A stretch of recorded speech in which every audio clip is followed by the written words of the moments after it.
Ahead of closing arguments, Judge Peter Cahill gave this reminder to the jury as they prepare to deliberate. It's up to the jury how long you deliberate, how long you need to come to a unanimous decision on any count.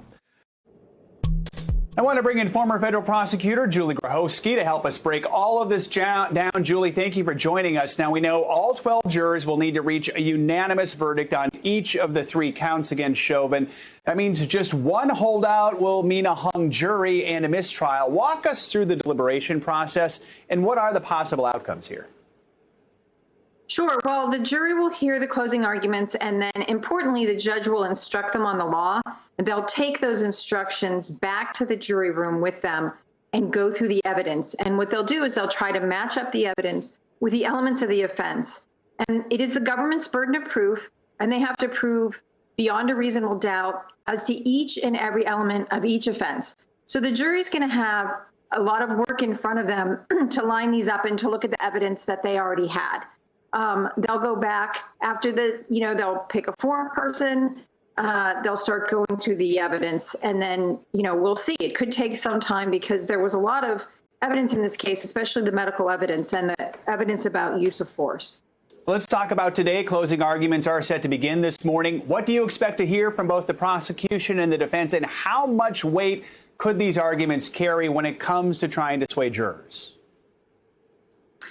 I think in a case like this, the arguments could carry a lot of weight because the jurors have heard a lot of evidence, but it's been a long time since the opening statement. So the closing argument helps them to put the evidence into context, and it gives each set of lawyers the chance to say, this is what we want you to take from this piece of evidence. This is what we want you to take from this particular witness. So what I expect is that the government, of course, will go first since it's their burden of proof. They will try to tap into the emotions from some of those early witnesses, the emotions about the scene, and they'll remind the jury about both the medical evidence, especially the testimony of Dr. Martin Tobin, which was very compelling, and they'll also go through the evidence about reasonable force. Then they will take the jury instructions and they will explain to the jury how to do their job. In other words, here are the elements of the offense, of the 3 offenses, and here's the evidence that we've given you to support these charges. The defense, of course, wants to show that the government hasn't made its burden and that there's doubt here. And so they try to sow confusion, just like they have throughout the trial. One thing that the defense counsel might try to do is also point to the jury instructions. He will remind the jurors that it is the government's burden of proof. And he also remind the jurors that Derek Chauvin does not have to bring forth any evidence, and that the jury may not take any inferences from the fact that Derek Chauvin did not testify.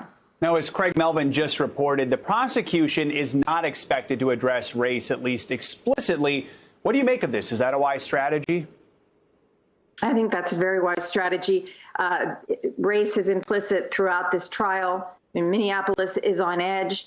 And I think as a practical matter, the prosecution doesn't want to risk either a mistrial or having their verdict overturned on appeal based on allegations that they really played to the emotions of the jury.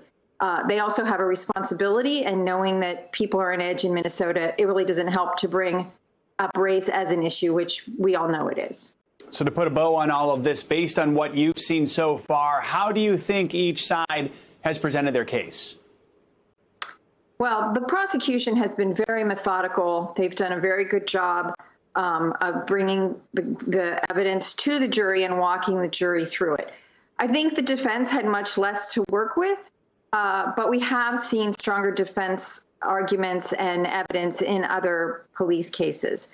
The defense is going to really rely on Derek Chauvin's statement to one of the witnesses afterward that George Floyd was a big guy and that he was probably on drugs. That defense might have worked before the days of videotape, but that's really hard defense to square up with what we saw in all the videotape. Julie Grohovsky, thank you so much for your analysis this morning. We appreciate it. Thanks, Joe. Hey, NBC News viewers, thanks for checking out our YouTube channel. Subscribe by clicking on that button down here and click on any of the videos over here to watch the latest interviews, show highlights, and digital exclusives. Thanks for watching.